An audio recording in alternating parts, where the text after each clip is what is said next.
All right, so I just want to take a second to welcome everybody. Been talking to Bill about doing this event for about a year now, and this is not at all what I think any of us would have imagined it being like, but we'll do our best to create the vibe of all of us crowded together in our favorite local theater having this conversation.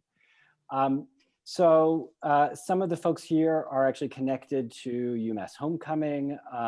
This event is part of the virtual homecoming experience, but I imagine there's also a lot of us here who aren't connected to UMass or homecoming and are just here to be part of this. So everyone, I welcome everybody. I'm glad you were all here. One of the neat things actually about the connection to homecoming is that the 50th anniversary class is 1970. The WBCN and the American Revolution documentary is really looking at that period. And a lot of the UMass alumni are actually from the Boston area. So even though they were going to college on the other side of the state during that time, I'm sure there was a strong connection to what was going on in Boston and to WBCN. So there's a really nice connection there. So I hope everyone here has had a chance to see the film. If not, it's still going to be streaming through Amherst Cinema until next Thursday, the 29th, I believe. And I encourage everyone who hasn't watched it to watch it. It's just a fantastic film. And also I encourage everyone to support independent film and support your local art houses. Especially during the pandemic, which I know is causing a lot of economic stress on our local institutions.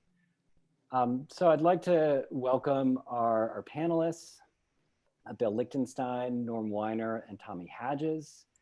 So Bill, at the tender age of 14, offered his volunteer services to WBCN. He staffed the listener line, was sent on assignment to cover demonstrations, was given his own show under the name Little Bill. And from there, his life course had been completely set. He worked at WBRU when he was a student at Brown and spent many years as an investigative journalist and producer at ABC. Bill went on to found Lichtenstein Creative Media, and LC Media has produced numerous groundbreaking and influential documentaries and TV series on mental health, including the Peabody Award-winning film Voices of Illness. Bill is the producer and director of the movie we're talking about tonight, WBCN and the American Revolution, which debuted in 2019. Norm joined WBCN as the station's first news director in 1969 and enthusiastically took his tape recorder to protest on the streets of Boston right after he started. He became the program manager and held that role until 1976, overseeing WBCN's transition, to quote DJ, music journalist Carter Allen, from an on-air hippie commune to a money-making operation. After his time at BCN, Norm joined the underground radio stalwart KSAN in San Francisco, and in 1979 became the director of programming at WXRT in Chicago, which he transformed into one of the most successful alternative music stations in the country. And then last but not least, Tommy Hadges. So Tommy stood next to Joe Rogers that fateful night on March 15th, 1968, when WBCN was born. Tommy was one of the original DJs hired by Ray Reapin to start the station. And after a break to go to dental school at Tufts University, he returned as an announcer and then program director before leaving in 1978 to WCOZ. In 1985, Tommy joined a media consultancy started by Jeff Pollack and helped turn it into one of the largest international groups of its kind. He was the president of the worldwide video and radio division of Pollack Music and Media Group until his retirement in 2018. And then just a very quick bit about why I'm here. I met Bill about 8 years ago now when the film was in early stages. Bill had been connected to the former head of the special collections at UMass, Rob Cox. And the reason why they were connected is that, and I hope Bill will talk more about this over the course of the evening, but Bill, in the process of creating this film, put a call out to see if anyone had material documenting the radio station, so tapes, photographs, ephemera, anything, and was just absolutely deluged. So he was connected to us as a potential home for this material, and also as a place that could help support the making of the film. And I've been really lucky to be part of that process, and so has the special collections. So I'm gonna kick things off with a question for Bill. So Bill, I've teased this a bit already, but I was wondering if you could tell us more about how you got involved with WBCN and why you decided to make this film. Sure. When I was 14, I was in an alternative educational program in Newton, Massachusetts, where one day a week we were all supposed to get out in the ninth grade, go out and get a volunteer job. And a friend of mine went over to MIT and was working in a lab there. Somebody was working at a garage at the National Guard office. And WBCN had just come on the air, and I was a radio fanatic. Used to listen to Top 40 radio almost constantly, radio under the pillow at night. And then started listening to BCN. And so I called them on a fateful day, right after they had just set up a thing called the listener line, which was set up because they were getting so many phone calls from listeners with questions, important questions, like I just got my draft notice, or my roommate's taking too much LSD, what should I do? And they decided to bring in volunteers to help me answer the phones. So I started doing that. And then Danny Schechter, who was the news dissector at the station, who was doing 3 newscasts all by himself, sent me out with a tape recorder to cover the protest of the murder of Fred Hampton, the Black Panther, who was shot in his bed in Chicago, and handed me a recorder and said, go up the street to the Boston Main Police Station and press the red button. And then it was the perfect question for a 14-year-old doing his first reporting. He said, ask people, why are you here? Which I did, and began to cut together news. And then on a fateful day, Norm Weiner, who's sitting to my Zoom left, called me into his office and asked me what I would do if I were given 4 hours a week for a radio show. And out of that launched a weekly broadcast on Saturday nights, late on Saturday nights. So that was my introduction to radio. Good. And then what led you to make the film? The film started with a sense in the mid-2000s that people who had spoken up against the war in Vietnam and for all these great social causes in the 60s, not unlike today, surprisingly or interestingly, in the 2000s, under George W. Bush, with the Iraq war raging, were not. And it was sort of an idea of doing a film as an object lesson about how media and artists and musicians and all of us together can create social change by speaking out and doing the things that we all are able to do. And that's when it began, but it took a long time to gather all of the archives because there were no central, BCN had no tapes from that era in-house. And so it's taken a while, but it sort of hit at a perfectly good time right now because it reflects, I think, a lot of what's going on now. Yeah, it's sort of, I think I'd like to open this question up to everybody. So I know, Bill, you had started planning the film, I think, over a decade ago. You know, from your perspective, making this film, and I think also, Norm and Tommy, from your perspective of being sort of part of BCN and sort of seeing how culture has evolved during this time, what impact specifically do you think the film might have during the sort of current moment that we're in right now? Let's hope it's inspirational. Because, you know, we were a bunch of misfits, didn't know what we were doing, got on the air with a huge megaphone, and somehow made sense to a bunch of people who listened and said, yeah, I kind of think that they're onto something. It doesn't sound like anything else I've ever heard before on the radio, but it's affecting me. It's emotionally hitting me. And, you know, one of the things that I think Bill brings up in the film is the point that these days with social media, I mean, maybe what we were doing could never happen again on a commercial broadcast station. I don't think that's a pessimistic way of looking at things because you don't need to have a broadcast station anymore. Anybody with a smartphone can get online and create something that 1 million people could see tomorrow. I mean, if a guy, you know, on a skateboard listening to Fleetwood Mac can get 1 million hits, why can't anybody, especially if it's a message that resonates with people that's important, whether it's socially or politically or whatever?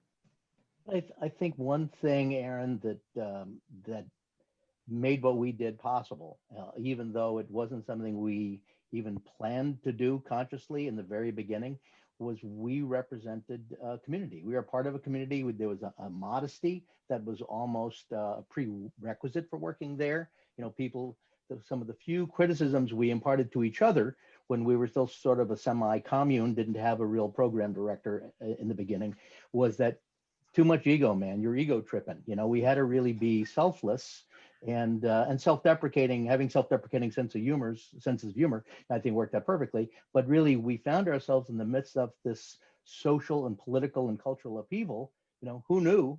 And here were bands who had played a huge 350-seat club the night before, playing for free in Cambridge Common. This Grateful Dead band from San Francisco, it was unthinkable. And you know, and discovering all of the new elements that were going on in the world then, you know, through our lens, many of us as students or just out of college.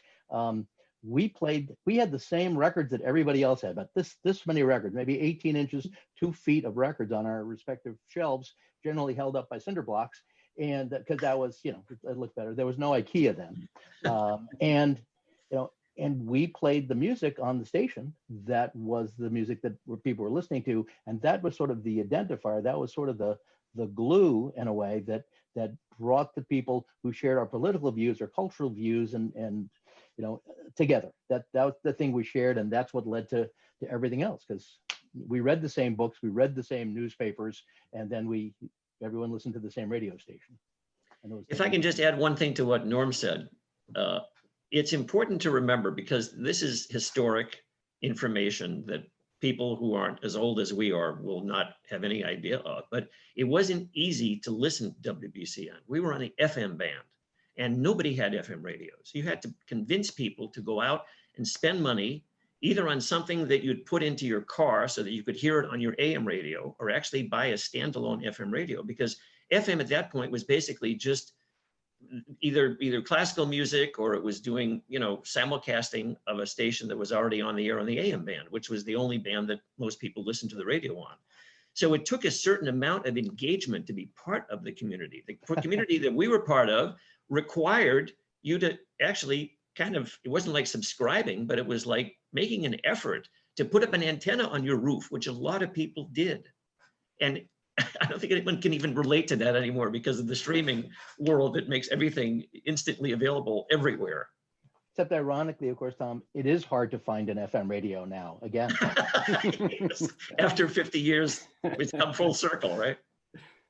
Exactly. Actually, something that you were saying, Norm, relates to a question that came in from Peterlamothe. I'm sorry, I'm doing the best I can with the name. But Peter is from Walpole, and he has a couple questions related to the music that was played on the station. So first, he wants to know a little bit about each of your musical influences that turned you on to the music you play on the air, and then which artist band was your favorite to interview in the studio. If I go first this time, Tommy? Influences. I grew up in a jazz household. I had 3 older sisters, and they all lived with, dated, or married jazz musicians. And I grew up listening to the greatest music in the world. I was a total outcast in high school. The only record I had with lyrics in my collection was a Ray Charles record. So nobody wanted to hang out at my house, which probably prevented me from being grounded for most of my life. But when I went to college, I applied for a job at the Brandeis University radio station in Waltham, and I played everything under the sun. And that's when music was changing, more improvisation and so on. So the jazz musicians who I saw live, you know, when I saw John Coltrane in New York City, and I saw Miles Davis, and you know, so many immortals, and that influenced my love for good musicianship, and also the vocalists that I saw, like Carmen McRae, raised my standards for singing, which led me to tell my hippie, well, actually it was pre-hippie, I guess, bohemian girlfriend wearing a beret in the Lower East Side that, you saying Bob Dylan can sing? That's not singing. What are you talking about? So, but when the time came on college radio, and Tommy was also a college radio veteran, someone would call me with a request and say, could you play some John Coltrane? And I said, no, yeah, I just played them. I just played them, man. I'm sorry. What else would you like to hear? How about the Jefferson Airplane? Because they were improvising and live. They would play, 12-minute, 15-minute versions of songs. Prior to that, when it was, as Tommy was saying, solely AM radio and really with no soul at all, to be too literal. The fact is that what you heard on your favorite records is exactly what you saw a band play, heard a band play. To say that they sounded just like on the record was what the artists were shooting for. And what we wound up doing was supporting a bunch of totally previously unknown artists that had vast imaginations, had other social habits in terms of recreational substances that we'd never even heard of before. But the music that they performed live, whether it was Jimi Hendrix or The Who made their U.S. debut here in Boston, and and so many bands that came over and played the Boston Tea Party, so-called the famous club on Lansdowne Street, for the first time on their way to their big break in show business, they thought in New York. They didn't sound anything like the records that we had memorized, and that was mind-blowing to all of us. My musical history was quite different than Norm's. I didn't have any eclectic taste. I was a pop guy. I was listening to top 40 radio in Boston. I was listening to WMEX and WBZ, the flame-throwing powerhouses that were playing the same top 10 records every hour. But I was lucky that when I got to Tufts as an undergraduate, a fellow by the name of Joe Rogers happened to be living in the dorm room that was kitty corner to mine. And I heard this music coming out of his, dorm room, because he would play it rather loudly. And it was gospel, and it was jazz, and it was blues. And it was like, I was like, what is this stuff, Joe? And he was kind enough to kind of just let me sit and listen. And, that's an interesting part of, the people that ended up at the beginning of WBCN really had very different musical tastes. And I think we were able to turn each other on. And it meshed in beautifully with what Norm was saying, which is that there were bands coming out that were just blowing people's minds because they were getting influenced by the other bands they were listening to. So it was sort of a, serendipity, all came together. And it wasn't just good music. It actually had lyrical content that had true meaning, whether you thought about it culturally or politically, or, it had something behind it that I think really resonated with the listeners. One of the intersections of music that probably was most important were just different kinds of music. The BCN grew out of the fact that Ray Ripon, this Harvard Law student, started this club, the Boston Tea Party, and there were all these kinds of music you could see there that kids were lining up in the street, to get in to see, but you couldn't hear on the radio. And when the station started, and Tommy, you were in the back room, right? The original studio was in the back room of the Boston. Yes. It was just off of backstage, Bill, if you remember, right? It was the dressing room, I think, wasn't it? Yeah, exactly. Because the classical music station, whose hours they were renting in the middle of the night to go on the air originally, didn't want these kids up in their radio station. But what happened was Ray, in particular, was a fan of mixing different kinds of music. So Rahsaan Roland Kirk, the great jazz artist, would open for The Who, or the Bonzo Dog Band would open for Led Zeppelin. And, this was a time when all these great jazz artists, B.B. King, Howlin' Wolf, Muddy Waters, were not playing to large groups of white college students. In fact, they were mostly, in segregated clubs. And Ray brought many of them into play at the Tea Party, where they then crossed paths with these great British artists, Eric Clapton and Jeff Beck and Fleetwood Mac. And so all that cross-pollination was almost in the DNA of this whole thing, going back to the Tea Party, and it spilled over into the music that was being played on the air. And it's where a lot of people, I think, to this day, can cite where they first heard various artists or various kinds of music was on BCN, in the early days. In stereo. In stereo. Yeah, so Bill, I'm glad you mentioned that connection to the Tea Party. And there's also a connection with BCN to journalism in the Boston area. And one question that came in from the audience, from Kate Jewell, She mentions a colleague of hers at Fitchburg State, Stephen Goldstein, who recently passed away and was really excited about the film. He had worked at Boston Phoenix in the early days, and he would have wanted her to ask about the relationship between BCN and the alternative press, and specifically the Boston Phoenix as well. Well, interestingly, and we talked about it for the film, and some of it ended up in the film. Norm was the first news director, which meant BCN had no news early on, and suddenly, because of the FCC, there was this effort to get the news. But I think I wasn't there in those days. It was before I get. My understanding is the effort was to not do anything that sounded like news you would normally get on typical radio, right? Is that fair, Norm? Well, we want to do it. See, my only pardon me. Other than being having a degree in sociology, my primary my primary qualification for the job was that I read the New York Times every day of my life. So, I found myself, we had a news machine, but it was actually like an old Reuters machine with weird punctuation and keys and so on. And so I would spend time in there when I was doing an overnight show or a fill-in shift or something like that. And I managed to talk someone into sparing a few bucks a week to let me be the first news director with my intention of spending most of the time out in the streets at every demonstration I could attend and covering that. Whenever I came back to the radio station, wouldn't necessarily coincide with the pre-scheduled time of the newscast. The 6 o'clock newscast, if I was arrested with a bunch of people, if I was rounded up, because I would usually show my press credentials before I was, put in a stall or, whatever, a pen. I would find my way back to the station, edit like crazy, and around 7:45 or 8 o'clock is when the 6 o'clock news would be on. The best I could do. I didn't know really how to edit very well, but it needs to be understood. It wasn't the FCC requirement, though. I mean, we knew that's all we had to do because our audience needed the real news. I mean, during the era of Nixon and the Vietnam War, we knew that we were being lied to. So wouldn't it be ironic if the station that entertains people with music 24 hours a day includes a few newscasts a day? And so that was an innovation that we thought we should do. And we looked around, and I was more than glad to do it, for about 6 months, 9 months.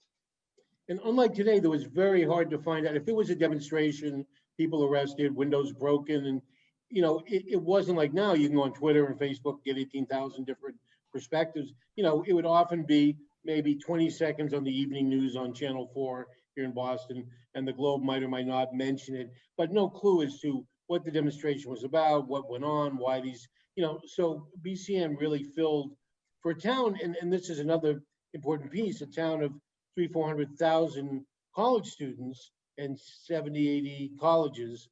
It became sort of the main pipeline of information at a point when there was no other, way to get this information. And I'd say, Bill, I'd even say that BCN was the megaphone, and that's what the tradition that Bo Burlingham, all too briefly, and then Danny Schechter.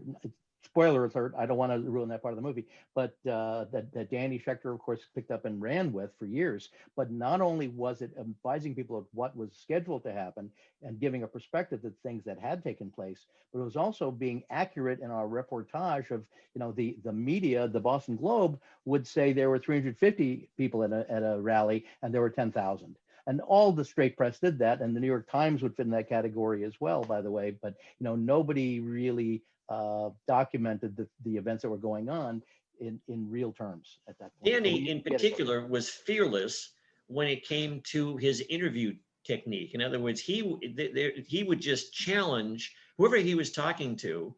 He would really let them really sound stupid. And a lot of the time, I don't think they realized that they sounded so bad.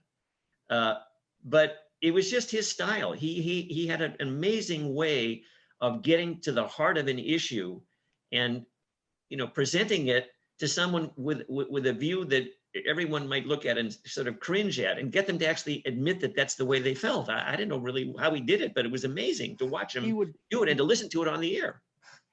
I'm sorry, Tommy. I was going to say he really made his interviewees squirm. Exactly. And they deserve to be squirming.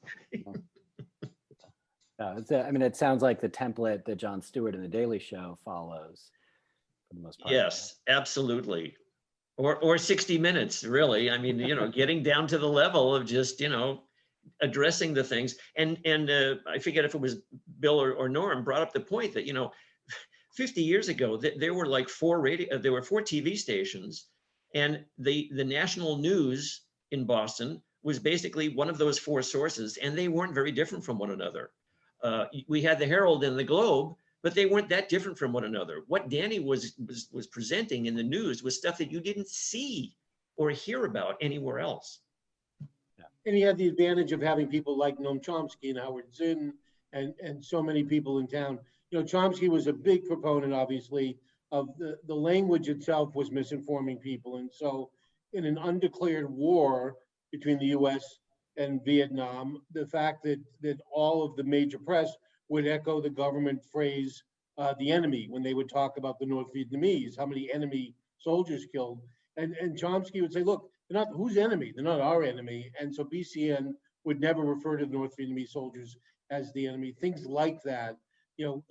Danny really had counsel and would bring into the discussion, some of the great minds of that era, to put things into a context and perspective. I want to go to another question from the audience. And actually, Tommy, this relates, I think, to what you were saying about how BCN really started on the FM dial. And it was an effort to try and get people to find it and listen and really get the content in front of them. So audience member asked, when did you get the sense that this experiment in radio was taking off and would actually make it? And how did that change things? Well, if I can make a quote from the film, Bill, not to steal the film's thunder, but Charles had a wonderful observation in the film, which was that he was walking from the Common up to Kenmore Square, and he could listen to WBCN coming through the speakers of people on Commonwealth Avenue the entire way. So you get a sense immediately that, yeah, people are listening. And the other thing that was going on year to year to year, Bill brought up the point that, a lot of college students, but you've got to remember, this was a renewal that would happen every year. You get the new freshmen coming in, and they would completely replace themselves every 4 years. So it was also a matter of the people instructing the newbies, this is the station you should be listening to if you want to hear great music and the news you can't get anywhere else. And when you reach that level, you kind of say, okay, well, I guess we're happening.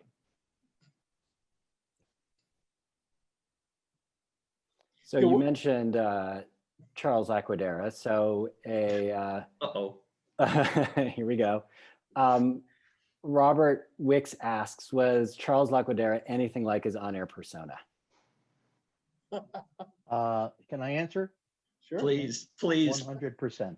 100%. No, you know what? 300%. 200% including Dwayne, and then 300%. Yeah, I mean, we lose track of the statistics. I'm glad you threw in Dwayne Glasscock, because if that's not an active part of Charles's personality, we would be remiss. I would say, and Tommy, you've known a lot of people, you've traveled the world, Lord knows, and I've met a lot of people in all the cities I've lived in. I've never met anybody like Charles, and I think everyone we know would agree, and everyone who knows Charles would agree. A wonderful person, and it's the only time you quote me on this, Bill. Take track what time this is. Words fail me. It was after the era that Bill chronicled in the film. But I felt very lucky to have been at WBCN as program director and to have been able to get Charles back on the radio and put him on the morning show and, enable him to kind of continue to do what he could do best, which was entertain. And his longevity in that market was just unbelievable. From station to station, he just kept people on the old big mattress there, And he's just as charming today, we don't need to mention his age, as he was 50 years ago. Yeah, and it seems also that he, as a personality, is adapted to social media well and uses that as a megaphone too. He may have go ahead. No. I was sorry, Bill. I was going to say that there are celebrities in the public eye and certainly media figures who put on a fake personality, who resembles someone that they would like to be. Charles is exactly what he is. Charles's passion for social causes, his love of the audience, his appreciation for life, for every day, is totally genuine. Really have never met someone so full of life, so full of thoughts and ideas. Some of them perilous, I would say, for those people around him. But it was always fun being there for the ride. And for that, I mean, the shotgun, riding shotgun the night he met the woman who was face painted in green. Nonetheless, I told him not to fraternize with listeners. We've learned that now. That was well before the Me Too movement. Yeah. I think that was the Her Too experience. Her Too. So Charles is like no one else.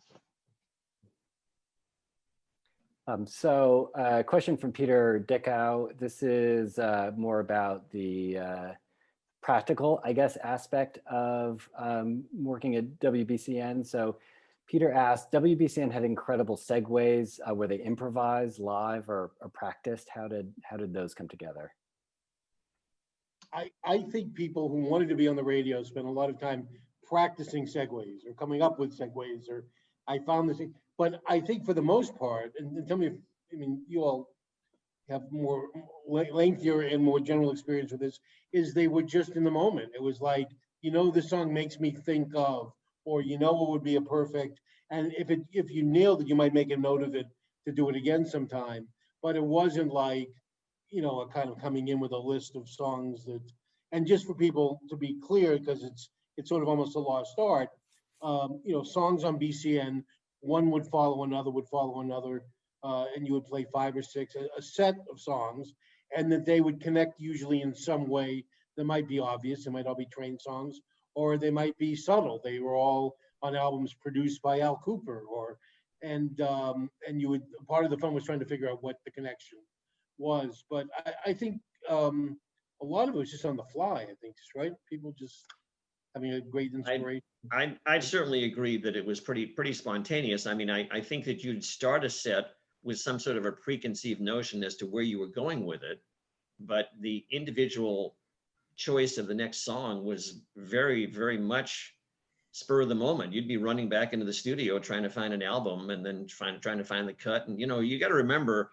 in those days, you had to put the piece of vinyl onto the turntable. You had to, it was on a piece of felt. So even though the turntable was rotating, you'd hold the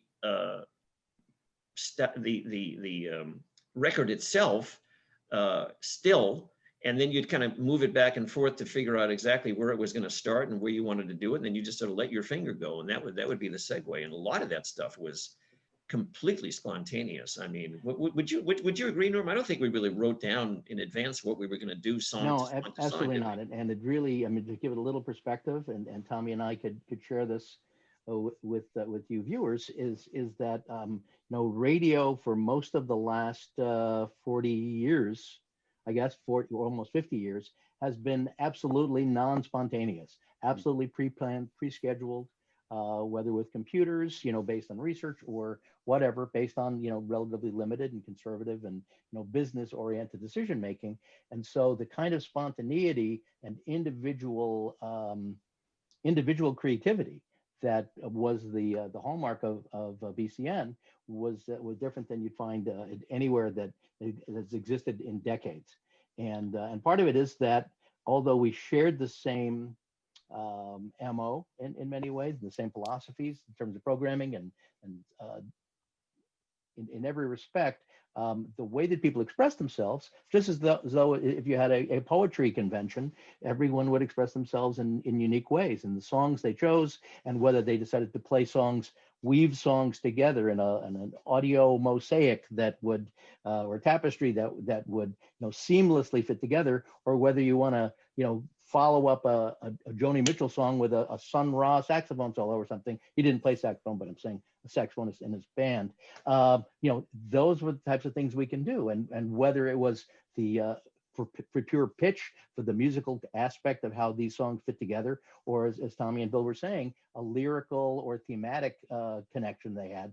That's what people enjoy doing. That's what they tried to do, because our audience was paying attention. It was foreground entertainment at a time when radio was was used for that more often than not, and that was very unusual. Most of the people who spent a lot of time listening to BCN in the late 60s, early 70s didn't really care for the medium of television very much. Would you agree to that, Tom? I would agree completely. And I think that as an ensemble, the announcers at BCN would inspire each other. Norm turned us on to Monty Python. And so it became very easy to begin to use little bits of comedy and stuff in between. It didn't have to be rock. I mean, it could be folk. It could be, as Norm says, jazz. It could be classical. How many times did Charles play Carmina Burana for us? You know, I mean, he was like the Carl Orff Man of the Year. But that stuff caught on, and people actually, the odd part about it is people would start requesting those things. They'd start asking for, you know, Dead Parrot routine from Monty Python or something, just as much as they would ask for, you know, something from Led Zeppelin. You know, until I knew about his politics, I used to love to find Jimi Hendrix songs that I could juxtapose with Wagner compositions. But then I thought, not Jimmy's politics, Wagner, I really didn't want to touch him. If he got any royalties from our airplay, no way. So I want to go to another question from the audience. This one, so Bill does actually, I think, a really great job covering this in the film, but I think it would be great to talk a little bit more too about how Norman, how the Lavender Hour came to be, and just talk a little bit more about what that was at WBCN. Bill, Well, you want to? That was, I mean, that came out of a project of Norm's. The Lavender Hour, just to set up the answer, was the first program by gay and lesbian people for gay and lesbian listeners ever. It was in the early 70s, well before anything like that was on any broadcast outlet. And it was the vision of two people who worked at BCN, Andy Kopkind, journalist who since passed away, and John Scagliotti, who went on to produce all of these great documentaries on the history of the gay and lesbian rights movement. But the original Lavender Hour, that was the first one that kicked it off, was in response to an initiative of Norm's on Sunday nights, right? Yep. Which was we had a slot where we were open to ideas for various new types of novel kinds of programming. And Andrew and John, both brilliant journalists who are our news department, part of the nucleus of our news department at the time, you know, they proposed doing this, the show, and it sounded great to me, and it became an institution, you know, and it was a fabulous show and had a great audience. I don't recall, like you're saying, Bill, I don't recall there was any competition on the FM radio at that time for that show, but it was seriously, it was they made the most of it. They really made an impact within the community, and really, again, provided it said a megaphone. People know what a megaphone is now. like a handheld horn without a radio, like a big device with a horn on the end of it. It really provided people with an outlet that otherwise they wouldn't have had. One of the things we that were John supposed said, to do. We were a community radio station, very old-fashioned. and Potluck, that was the name of it. The hour Sunday night that was up for grabs for new in diverse programs was called Potluck, I think, right? The story that John Scagliotti tells, which I think goes to a very important aspect of BCN, is first the BCN, which was almost it was egalitarian in terms of its management. I mean, even Al Perry, who would become the general manager, was one of us. You know, Norm was sort of in charge of programming, but it was, in effect, almost like a kibbutz of people where everybody had some say, or at least their opinions were valued. And, John pointed out that there was such diversity there really before diversity became a big deal. So there were gay people, straight people, and women and men, and black and white, everybody working together without a lot of sort of, people got along really well. But what John said about the Lavender Hour that I thought was so interesting was, that they did it as an extension of what was interesting to them in their own life. And they, as you might think of what a gay and lesbian news show would be, it was not like a public affairs show. It was like what music they were listening to or what poetry they found interesting. And as John says in the film, they did the show that sort of the things that interested them. But because of the fact that BCN was this powerhouse of a radio station, it wasn't just like a little underground station. It was a 50,000 watt commercial station. Suddenly, throughout New England, there's this, gay show on the radio that people are listening to on Sunday nights. And it really had a tremendous impact, well beyond, I think, what was intended, which was, hey, let's, play some music we like to listen to for us and our friends, and, say the things we want to say that we don't think are being said about gay and lesbian life. And one of the things that John expresses in the film that I'm reluctant to share now, because it is to me one of the highlights of the film, is in terms of the good that that particular show did, but that BCN in general did, was just share points of view with the audience that otherwise people who perhaps didn't know people like them, gave them a different sense of themselves, gave them a sense of reassurance and of selfness that otherwise, if stuck with whatever socioeconomic group they were in, whether they're going to school or where they worked or whatever, they might not have been exposed to that way of thinking. And that really made so much difference to people in their lives and in their development, So that was a really heartwarming part. I think I cried when I heard that, the first time I saw the film, Bill. It was one of the most touching parts of the film to me. Okay. But true, Yeah, John, terrific talent. That show was very special. And, speaking to other groups that you would never hear on the radio, what about lockup and dealing a show for prisoners? Jamaica Plain Jane would play requests and read letters from people who were incarcerated, and you would never hear anything like that. And what we did, what Charles and I did, was we had some advertiser or some retailer donate maybe 75 to 80, maybe 100 really cheap FM portable radios, with the antenna sticking out. And then we drove around the state of Massachusetts, the Commonwealth, pardon me, and we delivered them to all the local prisons, including Walpole. Hello to Walpole, and he was on before. And we gave these to each cell. The request was, could you please leave them in the cell, hopefully after you leave, hoping you'll leave soon, but please leave these radios so they'll be in the cell for the next inhabitant of that cell. And these were ex-offenders who hosted the show along with Jamaica Plain Jane, and it became an institution. And I recall the playlist, which again was decided by requests from the inmates or the ex-inmates. And if I'm not mistaken, Tommy, I'm sure you have the data on this in your files, but I believe number one was this touching little song called Heroin by the Velvet Underground. And I believe Waiting for My Man was number two, also by the Velvet Underground. And if I'm not mistaken, The Pusher by Steppenwolf was right up there in the top 5 as well. So We've got to get out of this place was another. What was another one? And Johnny Cash was very big too. Folsom Prison.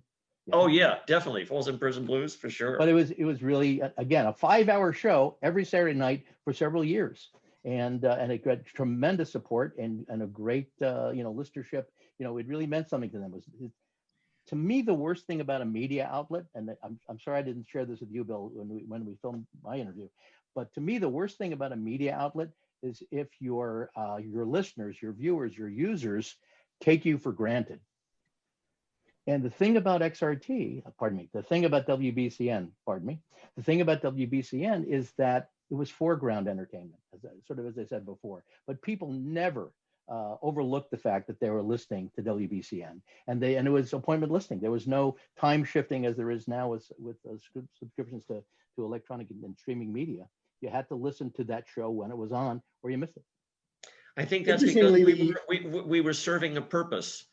They were different purposes, but we were doing something that was unique.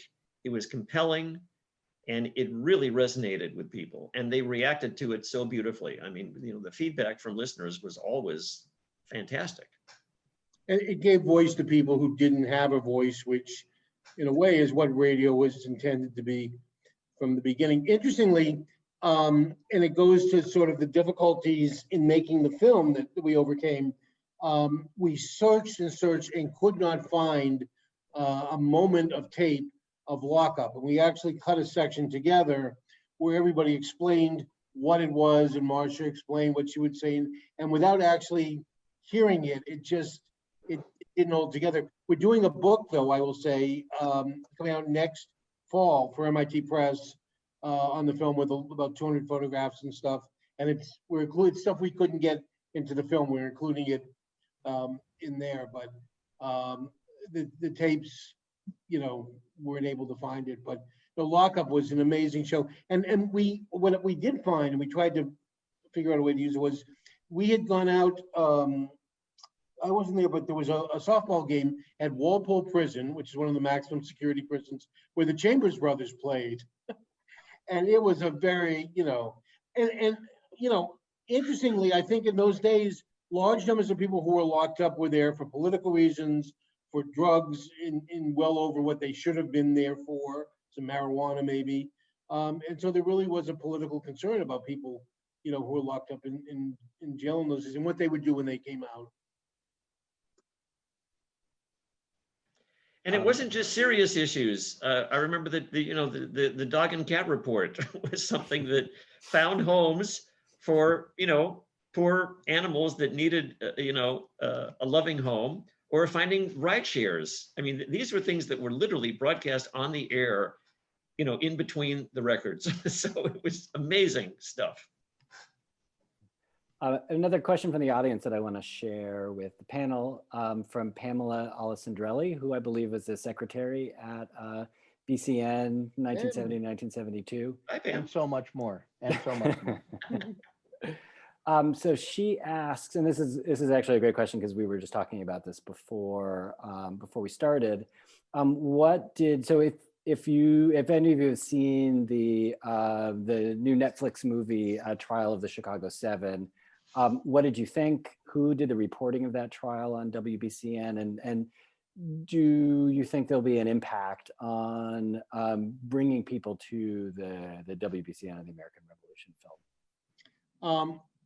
Well, let me work backwards. The reporting was done largely in the context of Danny Schechter's newscasts, although I will say there was a guy named Scoop Nisker who pioneered a lot of this fast montage editing of sound news actualities in music and comedy. And he did a couple of classic reports on Chicago on the conspiracy trial. And then Marcia Steinberg, who became a member of the news department and the host of Lockup, was actually in the Weatherman and was arrested. There was an action right after the Chicago trial, the Days of Rage, where people were so upset about the initial guilty verdict that they went in downtown Chicago, I think, right, and broke windows. And so she actually served time. So she was about as close to that story as you could get. Eyewitness coverage. Eyewitness coverage. But I thought the film really caught a lot of the nuances. I mean, there's an interesting moment, which I won't give away all of it, in the film, where Danny Schechter is one of the people in the Harvard Dean's office during the strike, and there was an effort to uncover documentation of Harvard's connection to the CIA and war profiteering companies, and tension between the kids who wanted to just smoke dope there, the Yippies and the SDS. A lot of those kinds of issues are covered in the film. I thought he did a great job with it, and particularly the toughest thing, which is getting the Boston accent right. Sacha Baron Cohen did a great job. I think no music. One of the biggest costs of our film has been music rights, and I don't think there was any music you would recognize. So it might have just been prohibitive for a film of that size to get the music that you would want. But have either of you seen Sorkin's film yet? I've not seen it yet. I've been barraged by my Brandeis fellow alumni who said that we get a great shout out from Abby Hoffman's character in the early part of the show, and we're going to use that for recruiting more students if we can, or at least raising tuition, I suppose. I don't know. Certainly looking forward to it. Aaron Sorkin's a great writer, so yeah. A question from Kate Jewell: how did WBCN connect to or view the area's college radio stations? Great question. Because in those days, that's where we all came from. That was where that was how we came up with this crazy idea of actually getting paid to work on the radio. So we revered them, we respected them. We assumed that the people who would be replacing us eventually were there. That was a major source of the people who staffed our listener line, and we couldn't have encouraged them more. I was going to say interestingly enough, but this could be as boring as sin. Years later, I stopped encouraging college students to go into radio because I thought there was nothing there for them. The people, in the early 70s, this is another topic for another seminar. But when Vice President Spiro Agnew was discouraging the media from playing music that wasn't inciting riots or drug use, like Puff the Magic Dragon, and so on, and required and forced radio stations globally around the country removing Bob Dylan records and most songs that had some social relevance from their libraries and making them into other format radio stations. There were a lot of stations like BCN and their respective communities around the country. That all ended in around 1971, 72, because of the repression from the federal government, and Spiro Agnew in particular before he was fired. So we at a certain point in the mid to late 70s, I didn't think there would be a job for these folks in commercial radio because it had gotten very conservative. The kind of music that BCN was able to play sort of disappeared, except from BCN into the late 70s. The non-commercial aspect of college radio is what makes them so wonderful. And because, I mean, you go through the list of people that ended up on the air there. You have people from the MIT station, people from the Tufts station, people from Brandeis, people from Harvard station initially, Brown. So I think that everybody in the ensemble knew from their own history their love for that stuff. And I think there was always a good relationship back and forth because, the whole notion of being able to go on the air and play whatever it was that you wanted to play. I mean, well, one of the things that I remember from the Tufts station and the MIT station too, was that, it was block programming. So a person would come in and do an hour of whatever the hell they wanted to do, or 2 hours. And you'd go from, blocks of, classical to jazz to blues to whatever it was. Celtic and all these music, genres. yeah.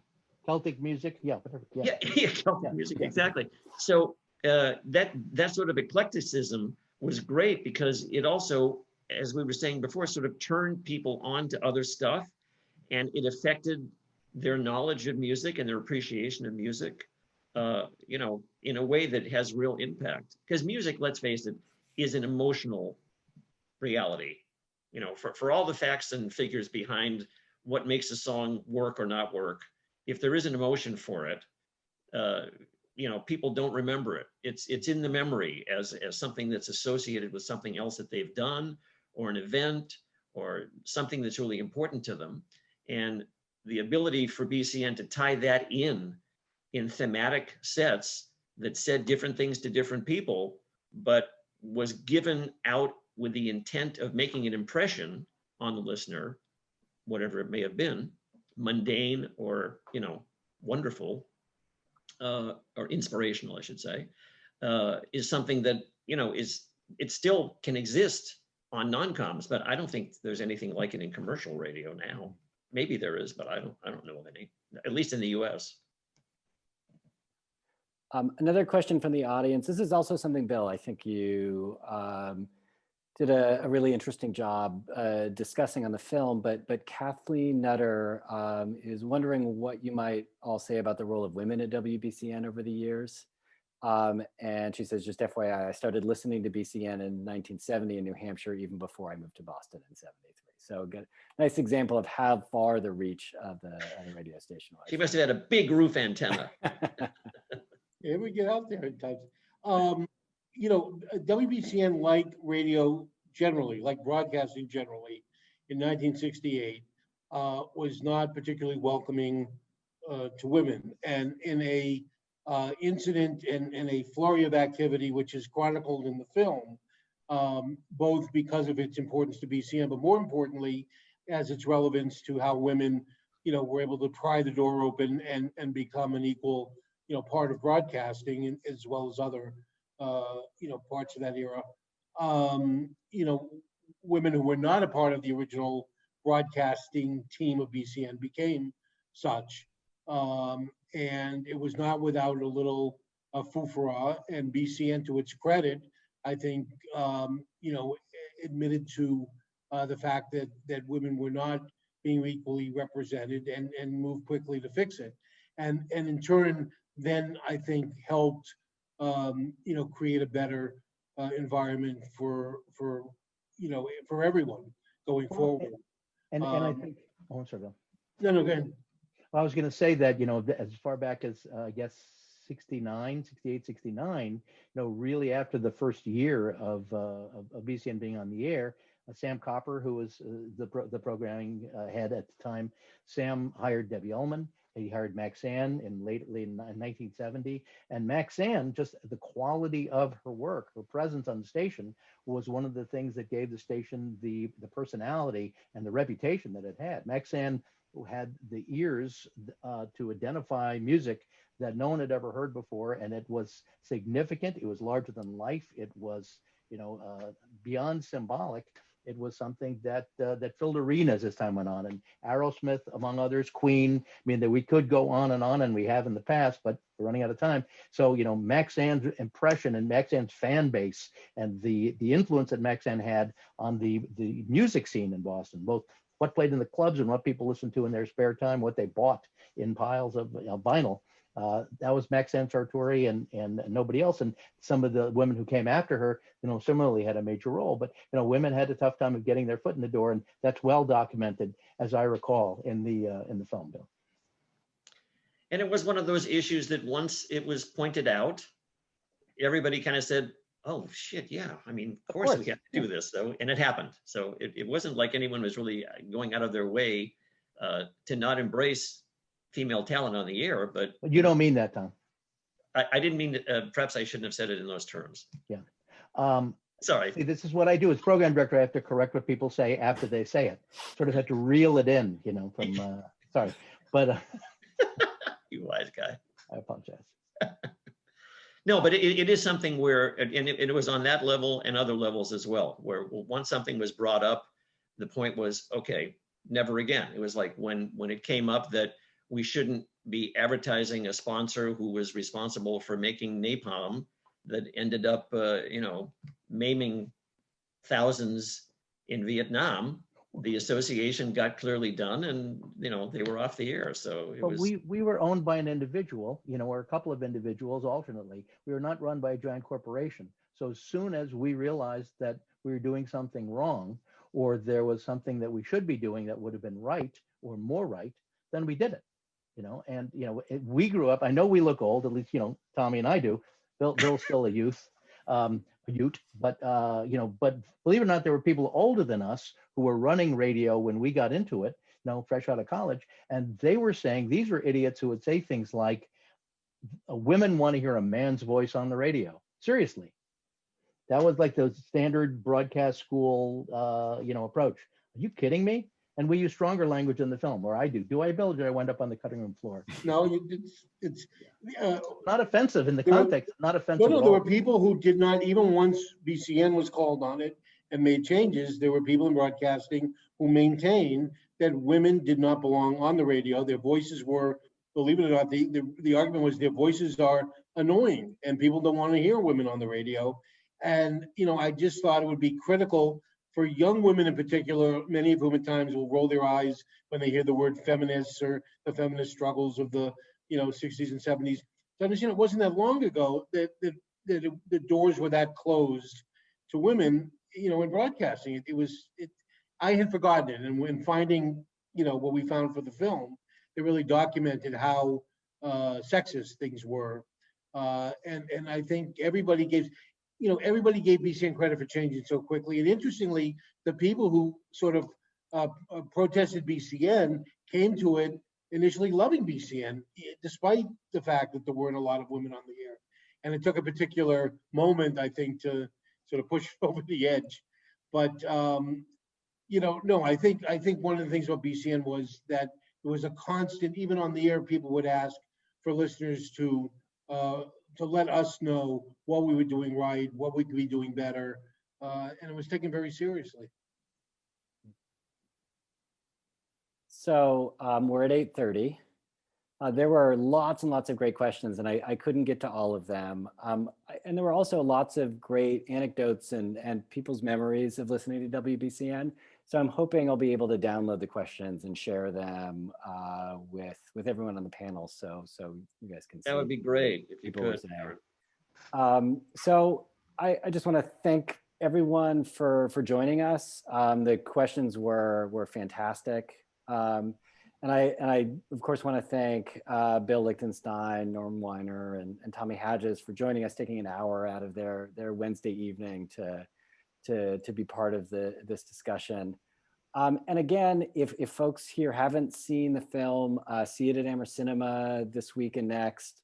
After that, I'm pretty sure, Bill, tell me if I'm wrong, but you should be able to stream it through the film site at theamericanrevolution.fm.